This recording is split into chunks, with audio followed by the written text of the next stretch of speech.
Your first home isn't supposed to be perfect. It's supposed to get you in the game. If you chase your dream home right away, you'll stay stuck on the sidelines.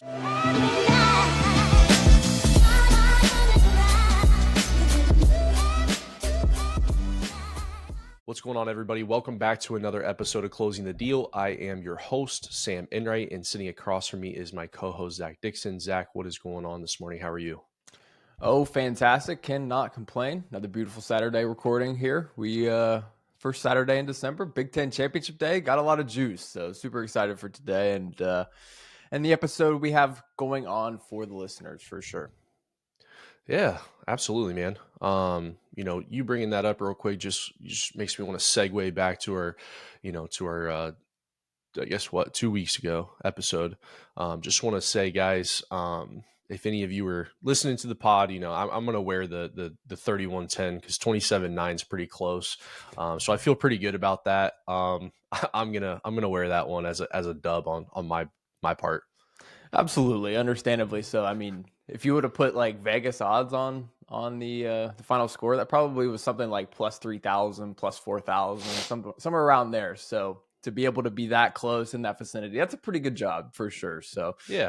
I'm sure we'll dive a little bit deeper into the analysis on our next Saturday talks. But yeah, that was a pretty good one for sure. Pretty good read. I like that. Well, actually, you had 2410, so you were you're right there too. Yeah, that was like halfway. Like I don't know if I could stand on the business like like you were doing there. I don't know if I really genuinely believed it when I said it. So, oh yeah, I wholeheartedly believed it. So yeah. So I mean, I was prepared for the alternative to happen, but I mean, it's just the writing was on the wall that this was the one to end the drought for sure. couldn't complain. It was a good one for sure. So. Awesome, guys. Well, yeah, back today with another episode for you guys. So today we're talking about why the first home you buy should not be your dream home. I know that this is probably going to sound a little counterintuitive, right? I think some people may be under the assumption that when you do go purchase your home, that we're going to be looking for, why wouldn't you want your dream home, right? Like that's kind of the thought process. Why would I want to settle for something less than? But obviously today we're going to kind of break down maybe a couple of different perspectives for you guys so you can see why that may not always be the best way to start. It's, in my opinion, sometimes a little unrealistic, especially just because of who we are as people and how we have a tendency to change and adapt over time. And, what we liked today, we may not like 5 years from now. I know, when I was 22, my taste and my change in view of things has grown over time with me. So, trying to pursue a dream home in your mid 20s, late 20s, early 30s, as if that's going to be the and all be all for your life is just, not really something that is going to work out in most people's favor. Not to say there aren't people out there that buy a house and stay there forever, but, going to kind of talk to you guys about why we believe that is not the best way to go about it. And, kind of break down, like I said, just some different perspectives on that side of things. For sure. Super excited because I think that, within our generation, unfortunately, expectations on the house front have become a little bit diluted, unfortunately, due to, different factors, I would say. Social media being one. You obviously are going to get on there and see somebody else's house or, whatever they bought and maybe that maybe your dream home at that point. And so you see that and want that for yourself, and the expectations now come that that's what you're going to get when you buy your first home, and that always isn't not always the case. And so in addition to social media, obviously, like HGTV, it's like on every single medical office you could possibly be in. Every time I go to the dentist, I promise HGTV is on, and they're showing the house flipping shows and seeing the finished product after buying a beater home with the improvements. So again, just want to be clear with expectations when you go into the home buying search as well. That is a big factor on how this gets started. And having the realistic expectations that your first home is not going to be the home, number one, that you live in likely for 30 years, 35 years for the rest of your life. And number two is going to be the end all be all, like you mentioned as well. Yeah, for sure. I think you touched on a great point there, just with social media changing our expectations and shifting our perspective. It's very easy. Obviously, we all know social media is a highlight reel. You're not ever typically, in most cases, seeing the behind the scenes work of everything. And, it's always a little eye opening, I guess, once you start to get out there and experience it for yourself. And some people can feel extremely deflated by that, right? When you have this, perceived expectation of what, is going to be out there for you versus what reality is. And so, guys, getting started with our episode today, the number one reason why your first home should not be your dream home is ultimately what that is going to be is a stepping stone for you. It's an opportunity to, get into the game, start building equity, have a, sense of pride of home ownership as a whole. All of those things, if you try to jump into the water, without that stepping stone, more than likely you're going to drown. You're not going to be able to float, keep afloat. So again, if we try to make too much progress to begin with without that stepping stone, it usually is not going to work. It's going to end up bad. It or we could miss out on opportunities that also present themselves to us, but we're not thinking about those things because we have the improper expectations on what we're looking for. So again, when we're looking for that first home, it's a stepping stone. It's a position to get us into a home for the next home to maybe be the dream home, or two homes down the line be the dream home. Again, you can't jump steps. Ultimately, in anything in life, when you try to skip steps, when you try to cheat the process per se, more than likely than not, that is going to end up badly for you as the consumer, as the buyer, as a human being, as a whole. So that is just, the first step is making sure and the expectations are that this first home is not going to be something that you're living in for the rest of your life. It's going to be something that enables you to get into something that you like better, and so on and so forth down the line. Continue to do that and move up and up and up. So ultimately, it's a little bit harder to do so to get to that end goal if we're not meeting steps, meeting criteria along the way. Yeah, for sure. I think ultimately a great, I mean, it's like anything in life, right? We have these stepping stones at every part of life when it comes to career, when it comes to, I guess, growing up in general, when it comes to marriage, when it comes to like you look at our society as a whole, and everything is built on a foundation, and then you take that next step, then you take that next step, and then it's always working towards that final product, right? And I think home buying is the same.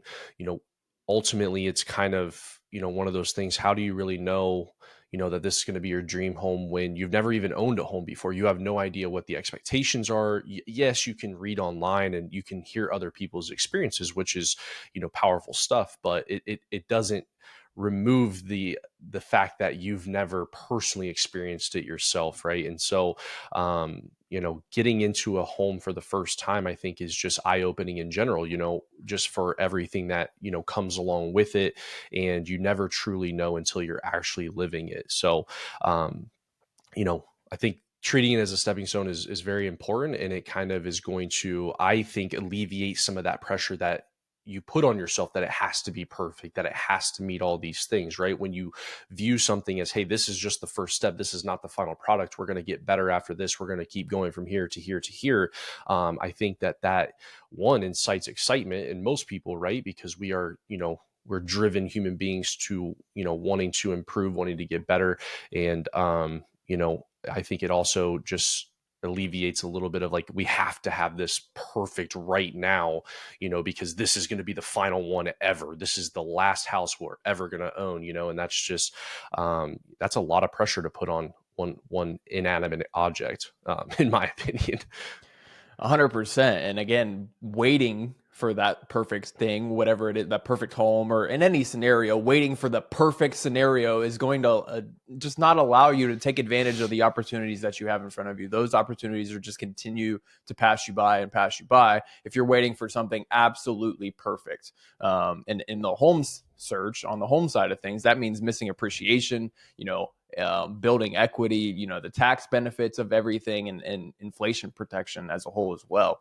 And so there's just a lot of different things that we're going to miss if we don't hit that stepping stone to begin with. And ultimately, I like to think about it on a business side of things. If you're a recent college graduate, you're not going to go immediately into the CEO role of the company that you sign on with and hire as a recent college grad. You're going to start in as an associate or an intern. You're going to work your way up. You're eventually going to become that CEO role if you work hard enough and want that for yourself. And so ultimately, if you try to become a CEO right out of school with no experience, anything like that, probably is not going to work out very well. And so wrapping up with this section, ultimately your first home is your launch pad. 5 years of equity can change your life, but 5 years of waiting can change absolutely nothing. Yeah, love it, brother. That's obviously a lot of good points in there.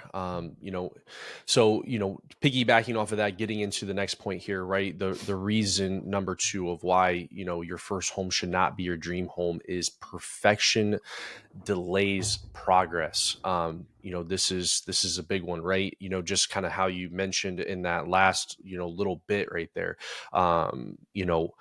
Waiting 5 years it changes nothing for you, right? If you're paying rent or you're renting, for 5 years, you're basically going to be paying somebody else's mortgage, somebody else's, you know, whatever. You're putting money in their pocket ultimately, right? And what is the benefit that you're getting? Yes, of course, you're getting a place to live, and you have a roof over your head. You have that security of knowing, hey, I have a place to go home to, so I'm not going to discount that. But ultimately, you are, sort of working against yourself, right? I mean, we've done the numbers in other podcasts of the average appreciation over a year, somewhere around 3 to 6%, just depending on the part of the country that you're in. So, your property is going up, a small percentage every single year. So if you wait 5 years, that compounds, right? And then on the same token, you're also, paying down your principal mortgage balance. Especially if you are taking advantage of making an extra principal payment one time a year, you're going to be able to knock that down a little bit quicker as well. So it's just all of these different things that you're missing out on by basically being on the sidelines waiting for that perfect thing. And we've had clients in the past. I've seen it in my family. I've seen it with clients who have positioned themselves, right? Because that's how we talk about it and that's how we think about it, is positioning yourself into a scenario where you can benefit down the line, right? I think I told the story of how my aunt and her husband had originally gotten started in a home buying process, and they bought a foreclosure. And yeah, it wasn't the greatest house in the beginning, but they put some sweat equity into it, and they probably walked away, $100,000, $80,000 up onto their next house, right? And so now that puts money in your pocket, that positions you in a place where you can put money down on a new house and maybe avoid mortgage insurance and start with a lower loan balance, and opens the doors up to making repairs on that property. And so had they sat around and said, hey, this we're going to wait until we find the absolute perfect home, well, in 5 years, what's your I think about it, let's say you start at 25. At 25, is your perfect home going to be the same at 30? So what if you get to 30 and then it's like, well, that's not my perfect home anymore. So then it's another 5 years of waiting to find the next perfect home. And now you're 35 and you're like, I don't even know what I want, and now you have 10 years, kind of looking back, and you're like, this just keeps ever changing, ever evolving. And I'm still kind of just sitting here wondering, what's going on, right? And where do I go from here? So, again, perfection delays progress in all things in life. This is a conversation that you and I have had, Zach, even just when it comes to just different things in general, not even related to necessarily real estate, but what is that saying that we always say? Imperfect action beats, Yes. yeah, like no Inaction. action. Yeah, Yeah. inaction. So it's like, sitting around and waiting, that's never going to be the solution. And thinking that you have to have it all figured out, that's just a recipe for disaster, in my opinion. For sure. And I think it ultimately goes back to the expectation front. Like if you are going in expecting a perfect home, you're probably going to be eliminating the vast majority of the homes on the market. Like you're not going to be able to see the volume of homes and choices that you would probably come to expect as a first time home buyer, kind of walking into the process. More than likely, you're going to eliminate close to 90% of those homes if you're literally just looking for something absolutely perfect. And so ultimately, you just need to be focused on, strong bones, good location, things like that. Because again, as we get further into this episode, we'll talk about how those dream homes actually become dream homes in this scenario. So Yeah.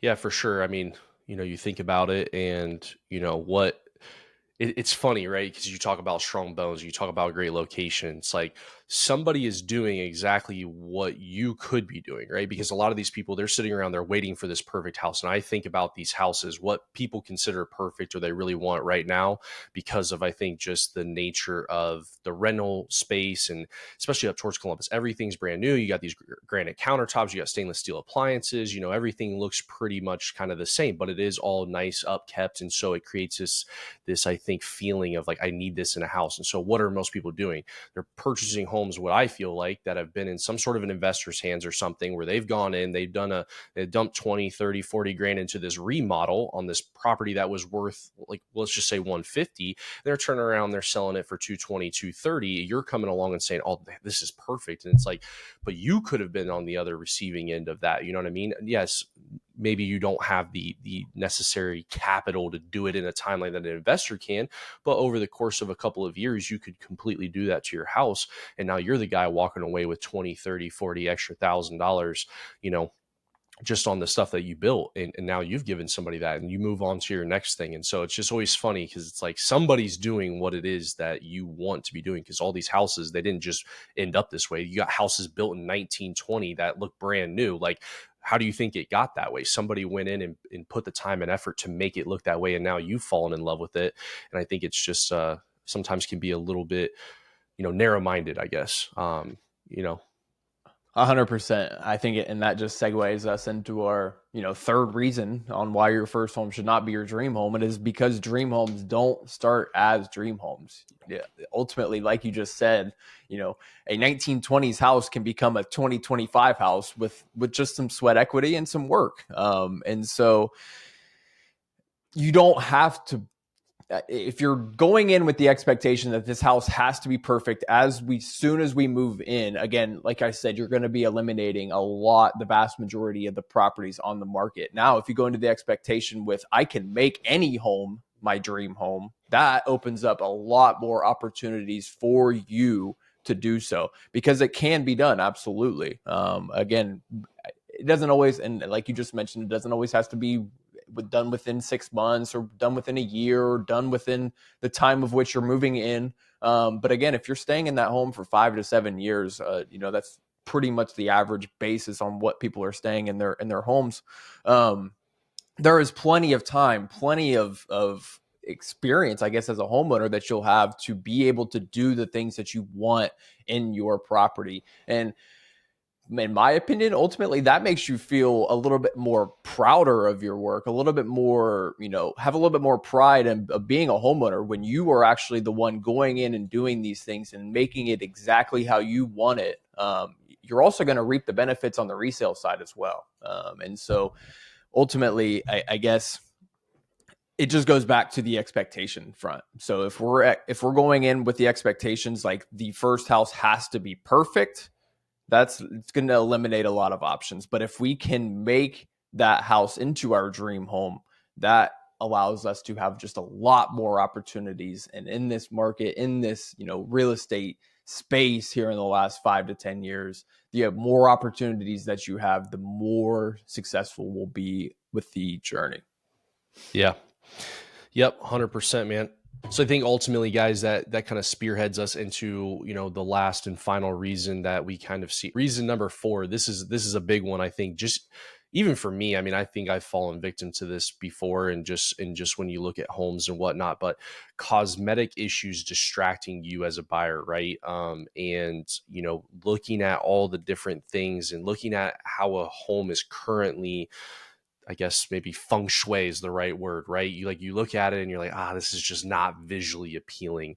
And it's very easy to get caught up in those things without realizing, you can repaint or you can change some things around. And so, you know, I I think from a cosmetic standpoint, I had a really good example. My sister bought a house a couple of years back, and in the initial pictures of this house were, visually unappealing.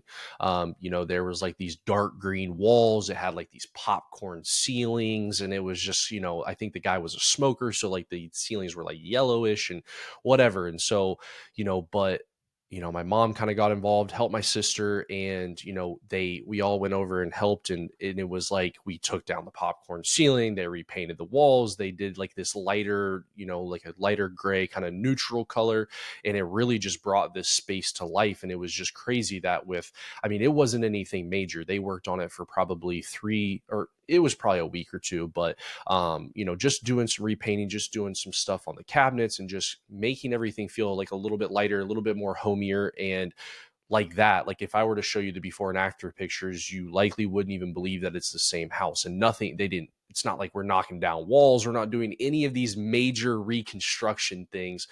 All they're literally doing is putting a little bit of sweat equity in, putting a little bit of elbow grease in, getting the ceilings taken care of, getting some paint up, redoing some cabinets, um, putting some flooring down, and boom, there you go. You're looking at a completely different house from what it looked like. And so that, even to me, was just very illuminating, very eye-opening. I looked at it, I'm like, holy crap, how many houses out there are you looking at like this is just visually disgusting? I have zero desire in this. And it's like, but then you have people that are just, they're maybe a little bit more in touch with that creative side, or they see the vision and they go in, they're like, oh, we could do this and this. And think of how many more opportunities you would have out there as a home buyer, if that was kind of the way that you looked at it, right? And stop kind of looking at, oh, the countertops are old, or oh, the cabinets don't look great, or whatever. Not all of that requires you to tear everything down and start fresh. You could just do a little TLC, little paint job, and you're ready to go. So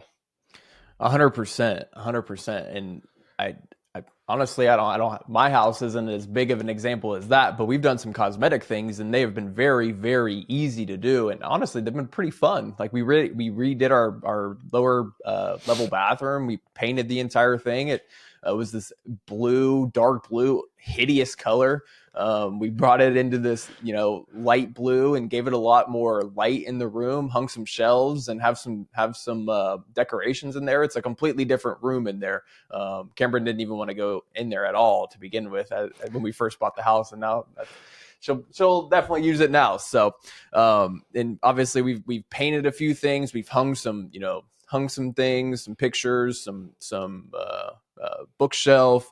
We've changed out fixtures on our cabinets. And all of these things are very, very inexpensive, but they genuinely make a difference. You can genuinely tell, and they look better. It's just, and ultimately what it does too is, again, I already mentioned it earlier in the episode, but it almost gives you a sense of pride in the home that you're owning. You have a sense of pride. This is my home. I've made the changes that I want. And again, they look great, and they're helping the resale value as well. And so, again, these things are inexpensive. Like, I think we spent like maybe $50 on the paint, plus 3-4 hours of our time on a Sunday. Like, it was a good time. And so ultimately those things are inexpensive, but when you're missing out on the right home, that could probably cost you thousands, if not tens of thousands of dollars. And so, yeah. Yep, 100%, man. It's definitely crazy what, sitting on the sidelines over some very, very minor things. And I think in my opinion, I think it's just lack of, like you mentioned earlier in the episode, just this culture of social media, of perfection, of, want it, need it now sort of thing. And it really blocks a lot of us from seeing what the potentials are. And I guess sometimes until you see it in your own world, maybe that's any real estate investors out there that listen or anything, that'd be a great Instagram series to start, would be to really break down the cost and like just show people like how minimal you could actually revamp a house and make it more appealing to the public, right? I think that'd be awesome. I think because a lot of people, they'll see the before and after, but they're like, dude, that's like 20, 30, 40, 50, 60,000. It's like, I'm sure some of these investors get in, get out with very, very minimal amount of money, and can still turn a profit. So that'd be kind of cool to see if there's anybody out there that, does that. I couldn't agree more, brother. I could not agree more. Like I said, missing out on home ownership could potentially cost you a lot of money, a good chunk of change. So a Yep. lot better than forking out a couple $100 to fix a cabinet or change out some fixtures for sure. 100%, man. All right, guys, bringing us in to our last reason here, reason number 5. So this is one that I always talk with our clients about when they're even purchasing homes, and just because a lot of people get caught up in this thing, or a 30-year mortgage, or, it's like the national statistics would say that most buyers are going to move, sell, go to something else within 5 to 7 years of owning a home. I would say staying in a home for 30 years and paying your mortgage off is the exception, not the rule. I don't believe that a lot of people do that, especially in today's world, with the ever changing, I guess, job market, life landscape, everything that goes on. People have to relocate for jobs. People have kids, and their home that they bought when they were 20, 25, 26, and they are just married and they have no children. That house may not be sustainable if they have 2, 3, 4 kids. And so they got to go to something bigger.